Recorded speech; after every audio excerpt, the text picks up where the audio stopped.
It's important because changes in the Arctic, particularly the melting of the ice, have opened new opportunities. New opportunities for oil and gas development off the northern coast of the United States, Canada, Greenland, Norway, and Russia.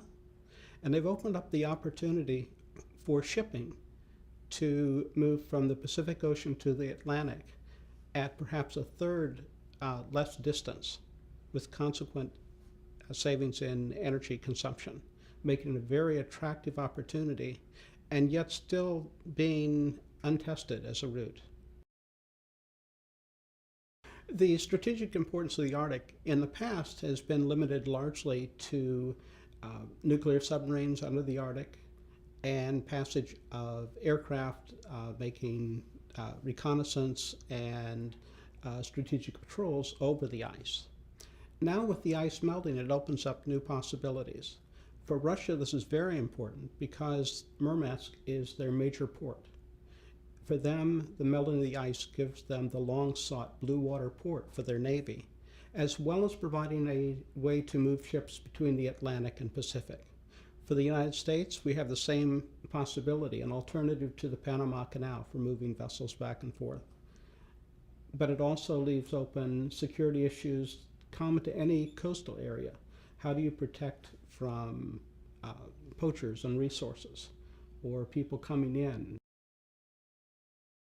The Law of the Sea Convention is an effort, a successful one, to set a balance between the rights of nations to use the seas freely and the rights of coastal states to manage the exploitation of resources off their shores. Short review of what the Law of the Sea Convention covers would be security issues, sovereignty issues, and sustainable development. In addition, it also provides mechanisms for peaceful settlement of dispute. But all in all, what it does is it provides the rule of law for peaceful settlement of disputes and peaceful use of the seas. The United States is not party to the convention, but the United States follows the convention. In 1983, when Ronald Reagan decided we would not ratify the convention as it stood at that time, he still said that 90% of the convention we would follow. And all of the issues that deal with the Arctic Ocean fall into that area of parts that we follow. We confirmed that in Greenland in May with the 4 other Arctic states, agreeing that the law of the sea would be the body of law by which we resolve all our disputes. Congress has been looking hard at ratifying the convention. In October, we had hearings at the Senate Foreign Relations Committee that approved the resolution of advice and consent, which was then sent to the floor of the Senate. So it's waiting to find floor time. Unfortunately, it's very difficult to find floor time for examination of a difficult treaty in the middle of a presidential election. If we don't get it ratified by the end of 2008, we will have to start from scratch again with the new Congress, taking it to the Senate Foreign Relations Committee for hearings and moving forward until we have the resolution of advice and consent in a new Senate ready to go to the floor for a vote. Originally, the opposition had been to the section called Part 11, which deals with minerals on the deep sea bed outside of any definition of national territory. But those issues were resolved in 1994 by a subsequent agreement. And at that point, the United States signed that agreement and as a package submitted the convention and the agreement on implementation to the Senate. That's the part that is being considered by the Senate now. So the problems that Ronald Reagan had have been resolved. The problem now is that many people simply believe that the United States should be able to do what it wants at sea. And as a result, any convention only limits us. That is not the rule of law. That is license at sea, and that just is not a system that's going to work, which is why we've been pursuing it.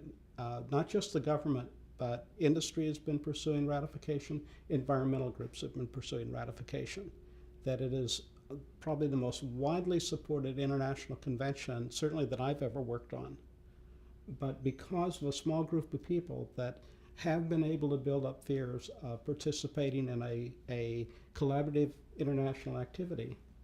They've managed to slow the process, particularly during an election year, to the point that it's taken the full 2 years to get it ready for a vote. There are probably about 10 senators who are hard set against it.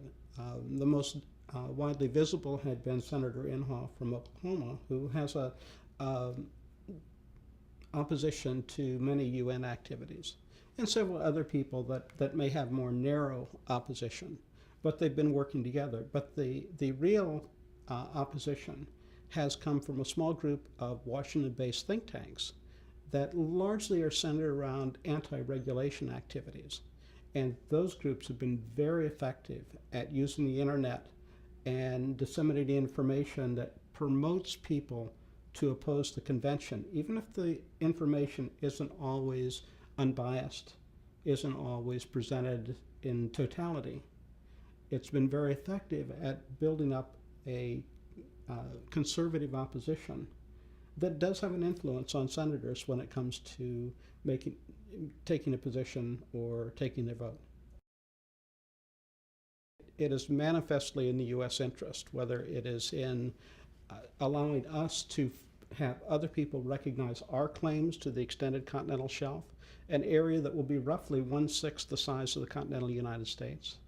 It's in ensuring that the rules at sea do not change, that we'll always be able to send our ships through the Straits of Hormuz, through the Straits of Gibraltar, through any strait that is less than 24 miles wide. The convention recognizes that right.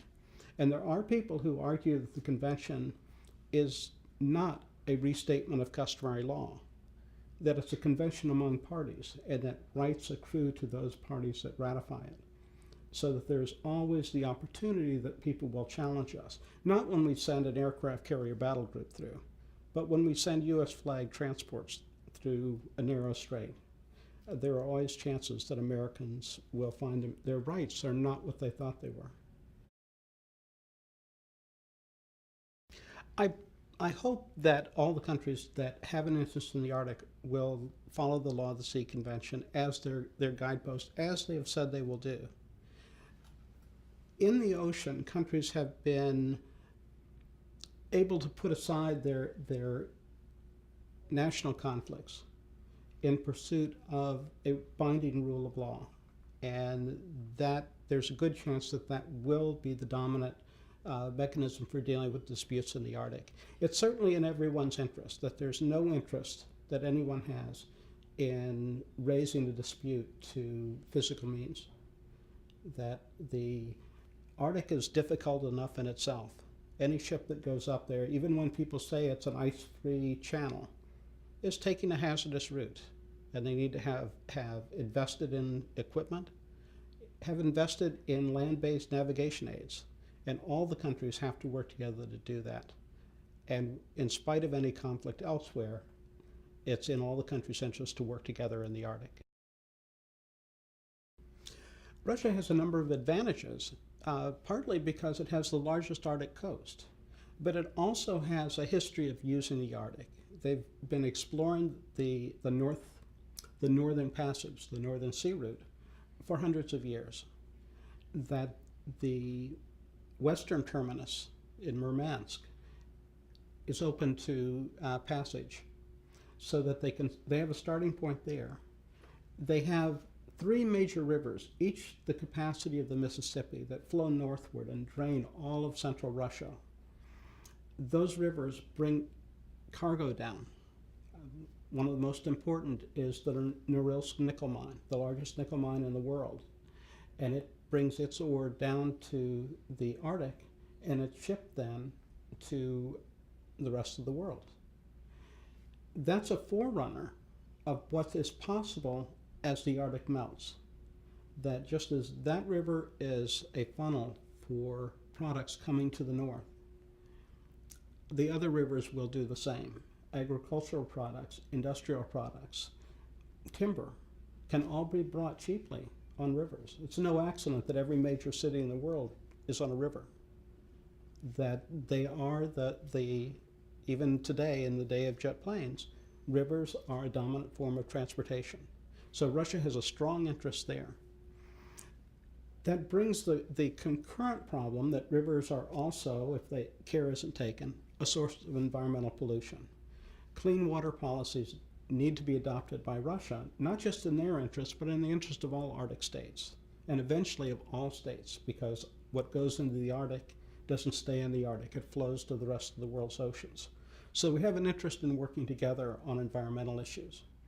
Russia also has the interest of marine transportation across its coast, both its own and the transportation that other countries want to send that way. And Russia has a large fleet of heavy-duty nuclear-powered icebreakers. No other country has something equivalent to this. So they are able to open passages earlier, keep them open later, and to open up their rivers. So they can maintain a transit system along the northern coast of Russia at a time when it may not be possible to maintain something similar running through the Northwest Passage through the Canadian waters. The most unique and one of the most important environmental issues has been there for 2 decades. As the Russians disassembled some of their submarines or replaced the nuclear cores in others, they disposed of them in the Arctic waters. Those at the time were emplaced in ways that were supposed to keep them protected, but there's always the danger of radioactivity seeping out. There have been joint efforts between the United States and Russia to try to address this, but they haven't run as well as they should. And so that's going to be one of the areas that really requires U.S.-Russian cooperation. And that, because it touches on military issues, might be one that they become less willing to collaborate with the U.S. on when we have tensions in other parts of the world. It'll be a shame if it does, because dealing with radioactive material in the seas of the Arctic is something we really do have to address sooner than later.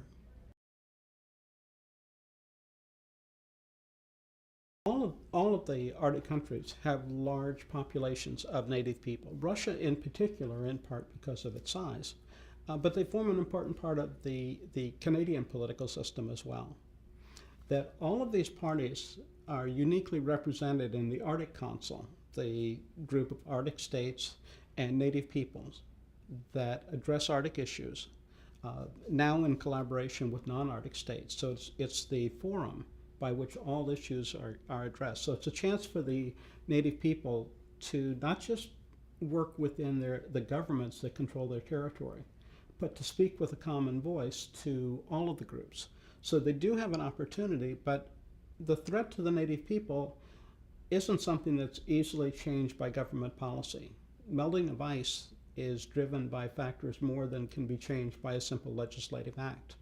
So the native people do have to have an input into the broader policies, but they also have to have ways to adapt to change, because the change is happening faster than we can reverse the effects. What the U.S. has at stake in the Arctic, in our territory, is first and foremost defining our sovereign control over resources. That the definition of the extended continental shelf, not just the geological definition of where we think it should be, but getting international recognition of that, because oil companies have told us time and time again that it isn't simply enough for the United States to say, this is our territory. Since development takes place with funds from international banks and with partners from other countries, any claim the United States makes has to have the recognition of all the other countries. And the only mechanism for obtaining that is the Law of the Sea Convention through the Commission on the Limits of the Continental Shelf. So that's one of the driving factors for the U.S. to move forward with ratification of the Law of the Sea. Now, in addition, we have fishery interest. And there's another agreement related to the Law of the Sea Convention that manages stocks of fish that either straddle the exclusive economic zone or are outside of that. Interestingly, in spite of the fact that this is based on the Law of the Sea Convention and implements the mandatory dispute settlement provisions and other aspects of the convention, In 1996, at the request of Jesse Helms, the United States ratified the agreement on fisheries that's related to law of the sea. So that addresses two of our important areas. The third area would probably be transportation, marine transport that goes past the Arctic, where we want to be sure that ships are bound by regulations that prevent pollution, that ships have shipping standards appropriate to the Arctic. And we approach these through the International Maritime Organization, which we are a party to. And they have been drafting regulations that guide the design of ships appropriate for work in ice-covered areas, and design regulations that limit how waste is disposed of. They also set safety rules for safety at sea, and can help design navigation systems that will make transportation in the North much safer.